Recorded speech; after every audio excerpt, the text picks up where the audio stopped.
ചെമ്പനീർ പൂവിൻ്റെ പുതുപുത്തൻ വിശേഷത്തിലേക്ക് എല്ലാവർക്കും സ്വാഗതം. അങ്ങനെ സച്ചിക്ക് എല്ലാ സത്യങ്ങളും മനസ്സിലാവുകയാണ് കേട്ടോ ചെയ്യുന്നത്. അതായത് ശ്രുതി ഒരു പണക്കാരിയല്ല എന്നും ഒരു കുഞ്ഞിൻ്റെ അമ്മയാണ് എന്നുള്ള സത്യം മനസ്സിലാക്കുന്നുണ്ട് സച്ചി. പക്ഷേ ഈ സത്യങ്ങളൊന്നും ഒരിക്കലും ശ്രുതിയോ ആൻറ്റിയോ അറിയരുത് എന്ന് ശ്രുതി സച്ചിയുടെ കാല് പിടിച്ച് പറയുന്നത് കൊണ്ട് തന്നെ അവർക്കൊരു പണി കിട്ടേണ്ടതാണ്, അവരിതെല്ലാം അനുഭവിക്കട്ടെ എന്ന് കരുതിക്കൊണ്ട് തന്നെ സച്ചിയാണെങ്കിൽ ആരോടും ഒന്നും തുറന്നു പറയുന്നില്ല.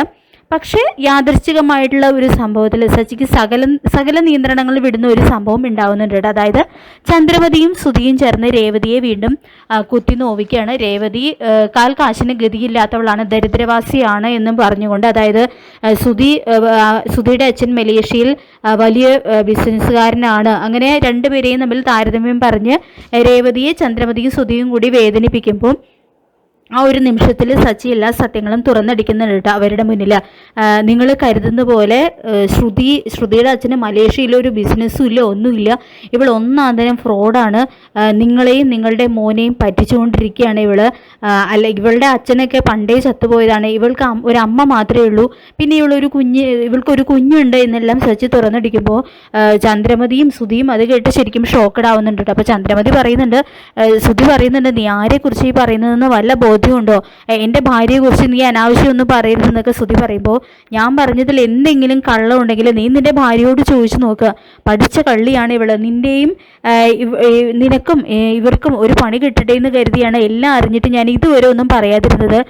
പക്ഷേ നിങ്ങൾ രേവതിയെ ഇനിയും വേദനിപ്പിക്കാനാണ് ഭാവമെങ്കിൽ മിണ്ടാതിരിക്കാൻ ഈ സച്ചി തയ്യാറല്ല എന്ന് തുറന്നടിക്കുന്നുണ്ട് കേട്ടോ സച്ചി. തുടർന്ന് നീ പറയുന്നതൊക്കെ പച്ചക്കള്ളാണ്, നിന്നെ എവിടെ ആരും വിശ്വസിക്കാൻ പോകുന്നില്ല എന്നൊക്കെ ചന്ദ്രമതി പറയുമ്പോൾ ശ്രുതിയുടെയും അമ്മയുടെയും ആദിയുടെയും ഒരുമിച്ചുള്ള ഫോട്ടോകളൊക്കെ തെളിവ് സഹിതം തന്നെ അവിടെ നിരത്തുന്നുണ്ട് സച്ചി. ഇത് കണ്ട് എല്ലാവർക്കും എല്ലാ സത്യങ്ങളും ബോധ്യമാവുന്നുണ്ട്. അപ്പോൾ ചന്ദ്രമതിയും ശ്രുതിയും ഒക്കെ ശരിക്കും ഷോക്കഡായി നിൽക്കുകയാണ് കേട്ടോ ഇതൊക്കെ കണ്ടിട്ട്. ശ്രുതിയാണെങ്കിൽ ആകെ നിന്ന് വിയർക്കുന്നുണ്ട്. അപ്പോൾ എല്ലാം ഇങ്ങനെ പൊളിഞ്ഞ് പാളീസായി എന്നറിഞ്ഞ് ശരിക്കും നിന്ന് വിയർക്കുന്നുണ്ട് കേട്ടോ ശ്രുതി. തുടർന്ന് ചന്ദ്രമതി ശ്രുതിയുടെ നേരെ പൊട്ടിത്തെറിച്ചുകൊണ്ട് പറയുന്നുണ്ട്, ഞങ്ങളുടെ കുടുംബം തകർത്ത് കളഞ്ഞിലൂടെ നീ, അവളുടെ ഒരു ബ്യൂട്ടി പാർലർ എന്ന് പറഞ്ഞുകൊണ്ട് ശ്രുതിയുടെ നേരെ ചൂടാവുന്നുണ്ട് ചന്ദ്രമതി. ശ്രുതിയാണെങ്കിൽ ശ്രുതി ഒരു പഠിച്ച കള്ളിയാണെന്ന് തന്നെ ഇത്രയും നാൾ ആയിരുന്നു എന്നും മനസ്സിലാക്കുമ്പോൾ റൂമിൽ കയറി വാതിലടയ്ക്കുകയാണ് കേട്ടോ. അതായത് ശ്രുതിയെ തന്നെ ഇത്രയും നാൾ തലയിൽ ഏറ്റിക്കൊണ്ടാണ് നടന്നത്. അപ്പോൾ എല്ലാ സ്വപ്നങ്ങളും ചീട്ടുകൊട്ടാരം പോലെ തകർന്നു. പണക്കാരിയല്ല, വെറും ഒരു ഫ്രോഡാണെന്ന് മനസ്സിലാക്കുന്ന ശ്രുതിയാണെങ്കിൽ ഇനി ജീവിച്ചിരുന്നിട്ട് കാര്യമില്ല, എല്ലാവരുടെയും മുന്നിൽ നാണം കിട്ടും. അങ്ങനെ ആത്മഹത്യ ചെയ്യാനായിട്ട് തീരുമാനിക്കുന്നുണ്ട്. അപ്പോൾ പക്ഷേ എല്ലാവരും ശ്രുതിയോട് അവിവേകമൊന്നും കാണിക്കരുത് എന്ന് വാതിൽ തുറക്കാനൊക്കെ ആവശ്യപ്പെടുന്നുണ്ട്. ചന്ദ്രമതി ആണെങ്കിലും പറയുന്നുണ്ട്, എല്ലാത്തിനും പരിഹാരം ഉണ്ടാക്കാം മോനെ, നീ അവിവേകമൊന്നും കാണിക്കരുതെന്ന് പറഞ്ഞുകൊണ്ട് ശ്രുതിയെ വിളിക്കുന്നുണ്ട് കേട്ടോ. പക്ഷേ ശ്രുതി ആത്മഹത്യ ചെയ്യാൻ ഒരുങ്ങി തന്നെ നിൽക്കുകയാണ്. അപ്പോൾ ശ്രുതിയാണെങ്കിലും വന്നിട്ട് ശ്രുതിയെ വിളിച്ചിട്ട് പറയുന്നുണ്ട്, നീ എന്നെയാണോ എൻ്റെ പണത്തെയാണോ ശ്രുതി സ്നേഹിച്ചത്?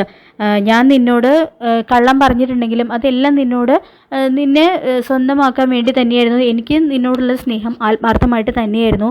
അന്ന് കല്യാണത്തിന് തന്നെ നിന്നോട് എല്ലാ സത്യങ്ങളും തുറന്ന് പറയാനായിട്ട് ഒരുങ്ങിയതായിരുന്നു ഞാൻ എന്നുള്ള കാര്യങ്ങളൊക്കെ ശ്രുതി അവിടെ നിന്നുകൊണ്ട് വിളിച്ചു പറയുന്നുണ്ട് കേട്ടോ. ഒടുവിൽ ശ്രുതിയോടുള്ള ആ സ്നേഹം കൊണ്ട് തന്നെ ചന്ദ്രമതി ശ്രുതിയോട് ക്ഷമിക്കാനായിട്ട് തീരുമാനിക്കുകയാണ്. പക്ഷേ കള്ളം പറഞ്ഞ ശ്രുതിയെ കൊണ്ട് ശ്രുതിയുടെ കൈവേളയിൽ കർപ്പൂരം കത്തിച്ച് ഇനി ഒരിക്കലും കള്ളം പറയില്ലെന്ന് ദൈവത്തിൻ്റെ മുന്നിൽ സത്യം ചെയ്യിക്കുന്നുണ്ട് കേട്ടോ ചന്ദ്രമതി. അതോടുകൂടി തന്നെ ശ്രുതിയുടെയും ചന്ദ്രമതിയുടെയും അഹങ്കാരം അവിടെ തീരുന്നുണ്ട് കേട്ടോ. പിന്നീട് ശ്രുതിയാണെങ്കിൽ ജോലിയൊന്നും കിട്ടാത്തതിനെ തുടർന്ന് പിച്ച എടുക്കാനായിട്ട് പോവുകയാണ് കേട്ടോ. അപ്പോൾ ശ്രുതി ഒരിക്കലും ഇങ്ങനെ പിച്ച എടുക്കുന്നത് കാണുന്ന സച്ചിയും രേവതിയാണെങ്കിൽ ശ്രുതി പിടിച്ചു വലിച്ച് വീട്ടിലേക്ക് കൊണ്ടുവരുന്നുണ്ട്. പക്ഷെ വീണ്ടും ചന്ദ്രമതിയും ശ്രുതിയാണെങ്കിൽ രേവതിയുടെ ആഭരണം എല്ലാം മോഷ്ടിച്ച് കടം വീട്ടാനൊക്കെ ആയിട്ട് ശ്രമിക്കുന്നുണ്ട് കേട്ടോ. പക്ഷെ സച്ചി ഇതെല്ലാം കൈയോടെ പിടികൂടുകയാണ് കേട്ടോ ചെയ്യുന്നത്. അങ്ങനെ ചെമ്പനീർ പൂവിൻ്റെ വളരെ ത്രില്ലിംഗ് ആയിട്ടുള്ള എപ്പിസോഡുകൾ തന്നെയാണ് വരുന്നത്. ഈ റിവ്യൂ ഇഷ്ടപ്പെട്ടെങ്കിൽ ലൈക്ക് ചെയ്യുക, ചാനൽ കൂടി ഒന്ന് സബ്സ്ക്രൈബ് ചെയ്ത് സപ്പോർട്ട് ചെയ്യുക. താങ്ക്